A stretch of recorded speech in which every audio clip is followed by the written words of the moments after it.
Halo teman-teman, ketemu lagi dengan channel Sketsa Mas Bung. Hari ini kita akan ngobrol tentang fotografi dan ketemu dengan salah seorang fotografer senior dari Bandung, biasa dipanggil Kang Bun.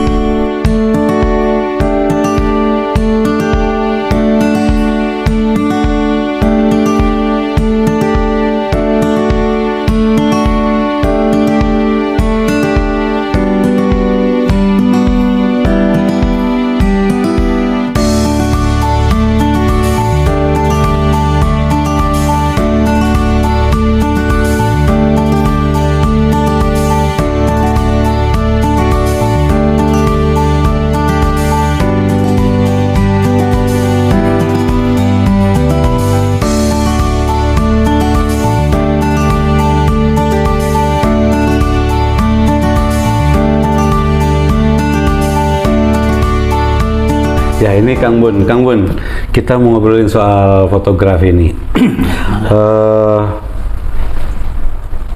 Fotografer Bandung sudah sangat kenal lah dengan Kang Bun.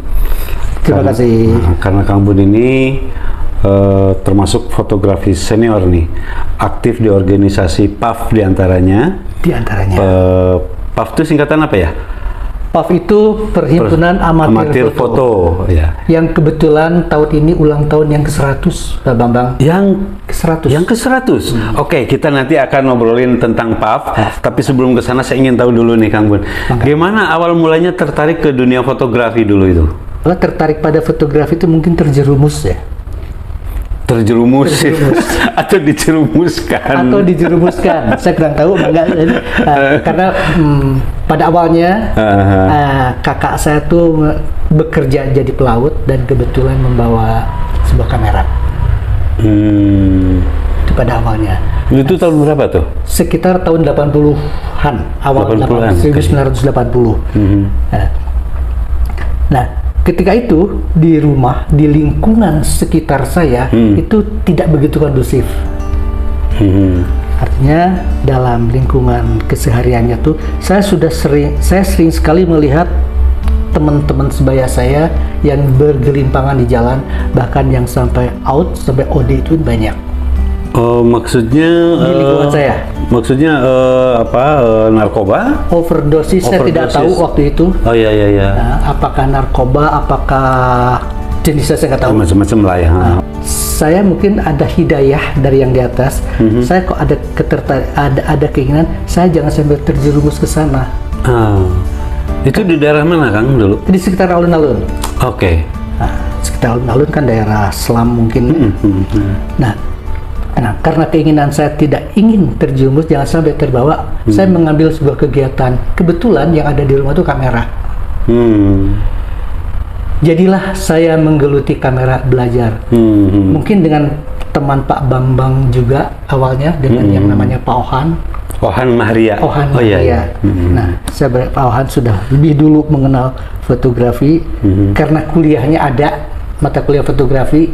Dan kebetulan kesehariannya bareng dengan saya, akhirnya saya tertarik dan belajarlah melalui organisasi yang namanya PAF itu.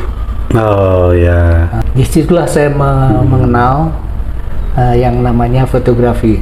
Tetapi di samping itu ada ketertarikan lain mungkin. Saya sangat dekat dengan alun-alun Bandung.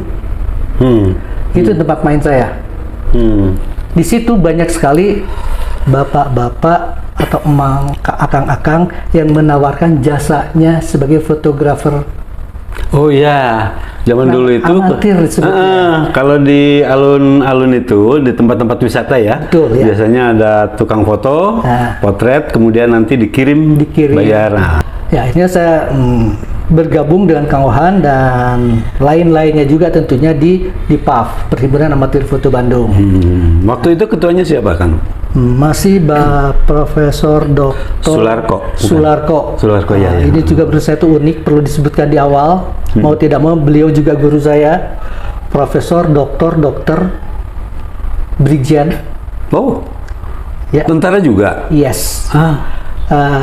Dan diawali dengan kesukaannya dia pada melukis. Tapi entah kenapa terjerumus ke fotografi. Nah, Nah dari PAF itu saya terus belajar fotografi, menggeluti, mendalami, dan akhirnya saya juga terbawa arus dan saya juga sebenarnya sekarang masih belajar kok. Nah, kebetulan sekarang belajar mengajar, Pak. Belajar mengajar. Belajar mengajar, belajar tidak tertinggal. Ya. Nah, itulah istilah saya tuh mungkin tidak menjadi Ngajar di mana nih? di prodi. Dulu jurusan namanya jurusan fotografi Universitas Pasundan. Nah, tahun berikutnya saya juga diminta berbagi pengetahuan, berbagi pengalaman di Unpad, di Uninus, di ISBI, di ITENAS. Saya juga sempat. Sekarang saya terlibat di Asosiasi Profesi Fotografi Indonesia. Ada sebuah asosiasi yang menaungi fotografer. Saya terlibat di sertifikasi fotografi. Oh iya ya. Ya jadi sekarang fotografi itu sudah sertifikasi. Semua pengakuannya profesi sebagai profesi. sebetulnya harus punya profesi. Betul. Karena ada kepres nih, Iya. nyanyawanan ya.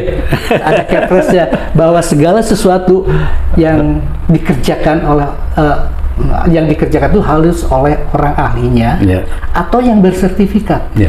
Itulah, katakanlah tukang jahit sekalipun atau tukang bata sekalipun, itu sebetulnya harus punya sertifikat untuk diakui sebagai profesi. Dan kebetulan saya sudah tidak boleh menguji lagi sekarang itu di asosiasi itu. Sudah tidak boleh. Kenapa tuh? Kan sebagai asesor kan? Nah, karena saya sebagai asesor dan sebagai istilahnya kalau itu bukan asesor ya, master. Ya, karena jadi di atas asesor ya? Iya, jadi saya membentuk penguji asesor-asesor. Ya, atas kepercayaan negara juga. Okay. Jadi ini sekalian iklan nih, yang namanya fotografer. Ayo silahkan mengaktualisasikan, memberikan penebalan untuk kepercayaan diri. Ambillah sertifikasi profesi. Oke, Kang, sekarang kayak ingin ngobrolin tentang PAF, Persatuan Amatir Foto, karena kebetulan ini tahun ini ya, ulang tahun yang ke-100 itu. Tahun ke-100. Berarti berdiri 1924. 1924. Ya. Berarti waktu sejak zaman kolonial itu sudah ada ya? Iya. Oke, ceritakan Kang. Gimana itu tentang PAF? Pada zaman dulu ada sekelompok orang-orang kaya, tuan-tuan tanah, yang orang-orang Belanda, yang mempunyai tanah-tanah perkebunan teh di pinggiran kota Bandung. Dan mungkin dalam sela-sela kegiatannya dia hobi motret. Bikinlah sebuah perkumpulan. Nah, ketika zaman kolonialisasi itu sudah selesai, perhimpunan itu dilanjutkan. Yang melanjutkan itu Pak Sularko. Pada saat itu nomor anggotanya sudah 1.500-an ya. Tahun 80-an 1.500. Yes. Oke. Nah, tapi mungkin yang pada saat itu anggota-anggotanya itu ya mungkin kalangan arsitek, dokter yang berkaitan dengan kebutuhan profesinya. Fotografi. Dokter mungkin untuk kebutuhan dokumentasinya, arsitek juga untuk visualisasi karyanya gitu. Yang selanjutnya tentu saja seiring dengan perkembangan zaman dan waktu, fotografi tidak hanya sebagai penunjang profesi, tapi juga hobi dan artistik. Itu makanya ada istilah kata amatir di situ kan, perhimpunan amatir foto. Itu maksudnya amatir itu karena bukan profesi. Bukan profesi sebagai fotografer. Yang namanya amatir itu bahwa organisasi itu bukan organisasi profesi. Ini adalah karya yang dicontohkan Kang Embun sebagai fotografi gaya PAF. Jika diibaratkan bahasa, fotografi gaya PAF ini seperti narasi liris, puitis. Saya tidak perlu mendeskripsikan foto ini. Silakan menikmati suasana dan perasaan yang terbangun dari foto ini. Karya foto memang bukan hanya sebagai informasi belaka. Fotografer mengisinya dengan narasi tertentu yang ingin disampaikan kepada audiens. Oke, nah kegiatan-kegiatannya apa saja tuh waktu Kalau di PAF? itu di PAF? Ya, yang sampai sekarang itu masih berjalan, itu adalah pertemuan, istilahnya pertemuan bulanan ya. Memang hanya 11 kali sih. Tapi itu rutin dilakukan. Oke. Diawali dengan lomba foto bulanan yang hanya diikuti oleh anggota-anggotanya. Oh iya. Biasanya tuh hari Rabu ketiga tiap bulan, yuk ngebahas foto. Yang dibahas adalah hasil lomba bulanannya itu. Nah, dari kegiatan-kegiatan PAF yang rutin itu lomba tahunan. Nah, terus pada tahun sekian itu diadakanlah Salon Foto Indonesia.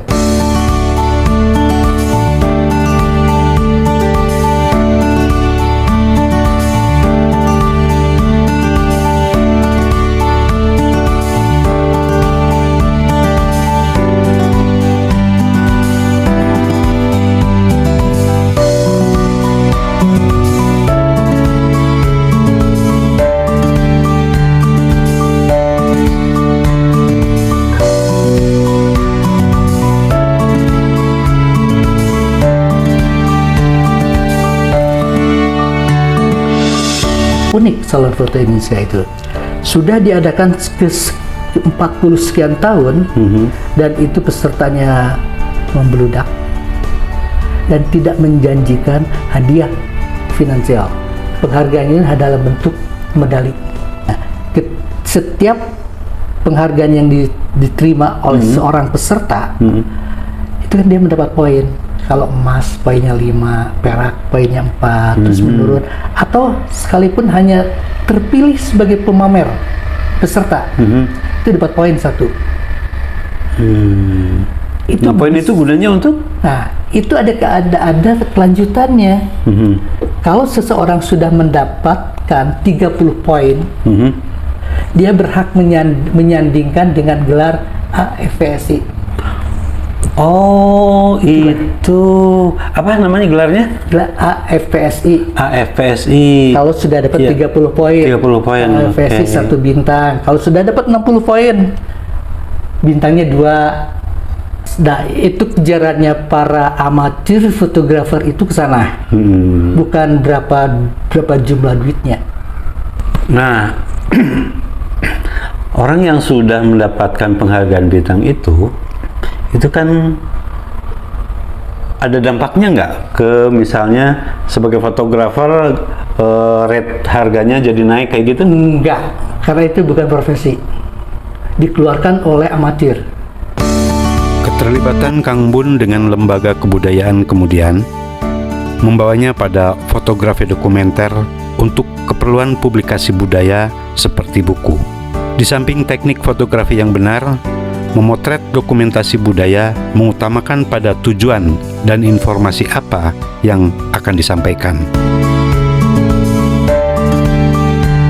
Ia juga memotret adegan-adegan panggung pertunjukan. Menyenangkan, katanya. Kita dituntut untuk menangkap momen yang tepat sepanjang pertunjukan berlangsung.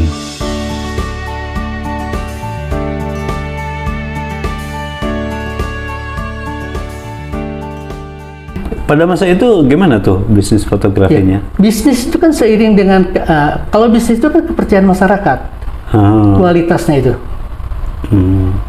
Cuman nggak ada standar ya? Apa standar harganya ada? Oh, standar sampai sekarang pun nggak ada standar harga tuh. Pernah di profesi foto itu menyamakan harga katanya, tapi tetap saja Pak bebet harga maya wae. Itu di profesi mana-mana juga sama, Kang. Betul. Di musik, di seni rupa, ya sesama profesi ya sebenarnya kompetitor. Betul. Saling bersaing kan, gitu. Makanya perlu ada pihak ketiga lah untuk menjembatani profesi ini.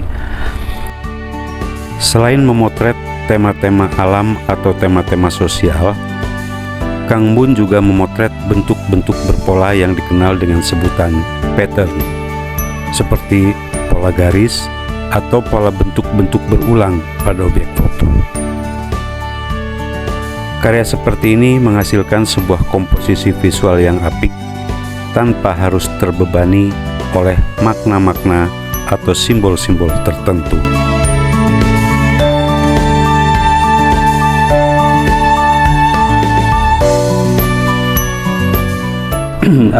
Ada saran nggak Kang untuk para fotografer handphone lah, tip dan triknya supaya bisa jadi motret yang bagus? Nah itu, ya karena mungkin saya sering berbagi pengalaman di kelas. Kalau mau belajar, jangan berpikir yang bagus dulu kalau mau belajar tuh, tapi yang benar dulu deh. Nah, yang benar itu yang kumaha tah? Yang benar di kelas ya, karena saya juga dikritik banyak habis-habisan tuh ketika ngomong motret yang benar, ulah halus. Benar secara visual aja dulu. Oke. Fokus nanti. Ya. Terus exposure-nya terlalu gelap atau terlalu terang nggak? Nah, yang ketiga itu pewarnaannya, warna sesuai nggak dengan apa yang kita lihat? Pakai filter? Enggak, bukan. Bukan itu maksudnya. Jadi ukurannya itu, kalau bagi mahasiswa saya, jajarkan 3 benda yang ada warna yang katakanlah warna merah di 3 benda itu. Potret. Warna merahnya sama nggak secara faktanya? Bisa mungkin merahnya saya nyebutin produk Lifebuoy, Marlboro, dan apalagi satu merah itu nggak sama loh merahnya. Nah, Anda bisa nggak motret ketiga warna merah itu berbeda sesuai dengan kenyataannya? Kalau kita sudah bisa memisahkan warna-warna yang sangat sedikit dan itu secara faktanya seperti itu, bisa real gitu ya? Bisa real. Nah, itulah awal mulai belajar. Ya, teman-teman, kita sudah ngobrol-ngobrol dengan Kang Bun. Mudah-mudahan banyak hal yang bisa dipetik dan menjadi inspirasi buat kegiatan kreativitas khususnya di dalam bidang fotografi teman-teman sekalian. Barangkali ada pesan buat teman-teman yang penggemar fotografi? Pesannya, kalau mau belajar, ulik, dipika sejero-jerora gitu tuh. Sumber pembelajaran sekarang itu banyak sekali. Bahkan setiap saat kita bisa belajar melalui apa yang sudah diupload oleh orang lain, apakah melalui Reel, melalui YouTube. Tinggal kita memilih dan memilahnya, mana yang sesuai dengan harapan-harapan kita. Tapi paling tidak teknik dasar fotografi harus kita pelajari. Itu saja. Mudah-mudahan ada manfaatnya buat Anda semua. Ya, terima kasih.